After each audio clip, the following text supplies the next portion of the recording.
नमस्कार, मी सारिका मोहिते तुम्हा सर्वांचं ब्राईट माइंड्स टुगेदर या यूट्यूब चॅनलवर सहर्ष स्वागत करते। मित्रांनो, असं म्हटलं जातं ज्ञान मिळवण्यासाठी कोणत्याही परीक्षेची गरज नसते, पण परीक्षेमुळे ज्ञान सिद्ध होते। आजच्या व्हिडिओमध्ये आपण अशाच एका महत्त्वाच्या परीक्षेविषयी माहिती घेणार आहोत। जर तुम्ही महाविद्यालयामध्ये सहाय्यक प्राध्यापक होण्याचं स्वप्न पाहत असाल तर हा व्हिडिओ तुमच्यासाठी महत्त्वाचा आहे। व्हिडिओ शेवटपर्यंत नक्की पहा। महाराष्ट्र आणि गोवा राज्यातील विद्यापीठे व महाविद्यालयांमध्ये सहाय्यक प्राध्यापक पदासाठी ही परीक्षा आवश्यक आहे। सावित्रीबाई फुले पुणे विद्यापीठ ही परीक्षा आयोजित करते। दरवर्षी हजारो विद्यार्थ्यांचे स्वप्न साकार करण्याचा मार्ग याच परीक्षेतून मोकळा होतो।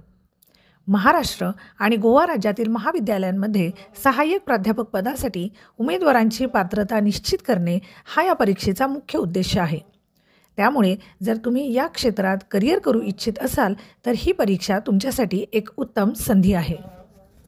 सावित्रीबाई फुले पुणे विद्यापीठाच्या अधिकृत संकेतस्थळावर सेट 2025 विषयी माहिती देणारी माहिती पुस्तिका म्हणजेच इन्फॉर्मेशन ब्रोशर देण्यात आले आहे। हा व्हिडिओ या माहिती पुस्तकाच्या आधारेच बनवण्यात आला आहे। यावर्षी महाराष्ट्र सेट परीक्षा रविवारी 15 जून 2025 रोजी होणार आहे। आजच्या व्हिडिओमध्ये आपण जाणून घेणार आहोत अर्ज प्रक्रियेविषयी। अर्ज प्रक्रिया कधी सुरू होणार आहे, अर्ज करण्याची पद्धत काय आहे, अर्ज करण्याची अंतिम तारीख काय आहे आणि अशा इतर महत्त्वाच्या तारखा कोणत्या आहेत, हा अर्ज कुठे आणि कसा करता येईल, त्याचबरोबर या परीक्षेसाठी असणारे अर्ज शुल्क काय आहे, हे शुल्क कसे भरावे आणि वेगवेगळ्या प्रवर्गासाठी ते किती असणार आहे, याचबरोबर परीक्षेचा असणारा अभ्यासक्रम आणि तो मिळवण्याची योग्य पद्धत काय असणार आहे। अभ्यासक्रमाबरोबरच परीक्षेचे पेपर कसे असतात, किती पेपर्स असतात आणि प्रत्येक पेपरमधील विषय आणि गुण काय व किती असतात याविषयी सुद्धा आपण सविस्तर माहिती घेणार आहोत। या परीक्षेसाठीची अर्ज प्रक्रिया 24 फेब्रुवारी 2025 पासून सुरू झाली असून ही प्रक्रिया फक्त ऑनलाईन पद्धतीनेच होणार आहे। अर्ज करण्यासाठी setexam.unipune.ac.in या अधिकृत संकेतस्थळाला भेट द्या। अर्ज करण्याची अंतिम तारीख 13 मार्च 2025 आहे। त्यानंतर विलंब शुल्क भरून 14 मार्च 2025 ते 21 मार्च 2025 दरम्यान अर्ज करता येतील। अर्ज करण्यासाठी नवीन नोंदणी करून आपले खाते तयार करा। वैयक्तिक आणि शैक्षणिक माहिती भरून आवश्यक कागदपत्रे अपलोड करा। परीक्षा शुल्क भरून अंतिम अर्ज सादर करा। एकदा अर्ज सादर झाल्यावर परीक्षेचे प्रवेशपत्र वेळेवर डाउनलोड करायला विसरू नका। या परीक्षेसाठी आवश्यक असणारे पात्रता निकष काय आहेत हे पाहूयात। उमेदवाराकडे मान्यताप्राप्त विद्यापीठाची पदव्युत्तर म्हणजे PG पोस्ट ग्रॅज्युएशनची पदवी असणे आवश्यक आहे। या परीक्षेसाठी खुल्या प्रवर्गातील उमेदवारांनी संबंधित विषयात किमान 55% गुणांसह पदव्युत्तर पदवी उत्तीर्ण केली असावी, तर आरक्षित प्रवर्गातील उमेदवारांनी 50% गुणांसह पदव्युत्तर पदवी उत्तीर्ण केलेली असावी।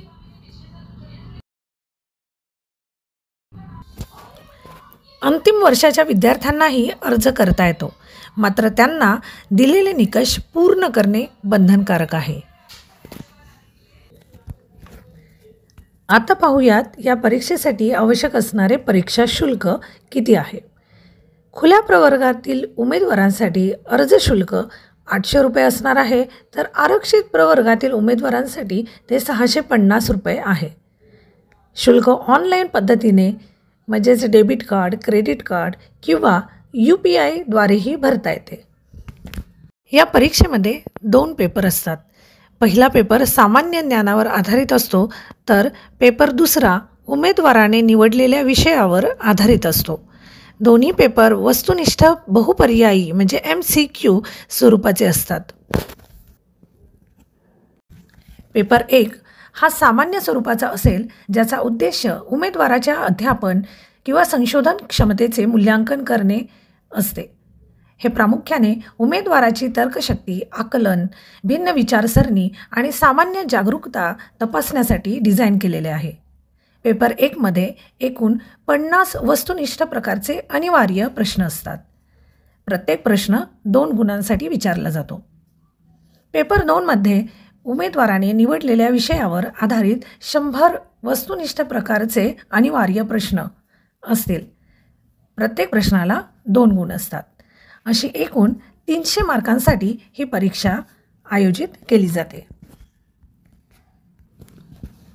परीक्षेसाठी दिला गेलेला एकूण कालावधी 3 तास इतका आहे. या परीक्षेसाठी कोणतेही नकारात्मक गुणांकन नाही. या परीक्षेमध्ये उत्तीर्ण होण्यासाठी आवश्यक गुण: खुल्या प्रवर्गातील उमेदवारांना एकूण दोन्ही पेपरमध्ये मिळून 40% गुण, तर आरक्षित प्रवर्गातील उमेदवारांना एकूण दोन्ही पेपर मिळून 35% गुण आवश्यक आहेत. एकूण उत्तीर्ण झालेल्या उमेदवारांपैकी फक्त वरील 6% उमेदवारांना सेट पात्रता प्रमाणपत्र दिले जाते. परीक्षेसाठीचा अभ्यासक्रम हा विद्यापीठाच्या अधिकृत वेबसाईटवर उपलब्ध आहे. उमेदवार अधिकृत वेबसाईटवरून तो डाउनलोड करून घेऊ शकतात. मित्रांनो, महाराष्ट्र सेट परीक्षा 2025 बद्दलची ही माहिती तुम्हाला उपयुक्त वाटली असेल अशी आशा आहे. तुम्हाला काही प्रश्न असतील तर कमेंटमध्ये नक्की विचारा.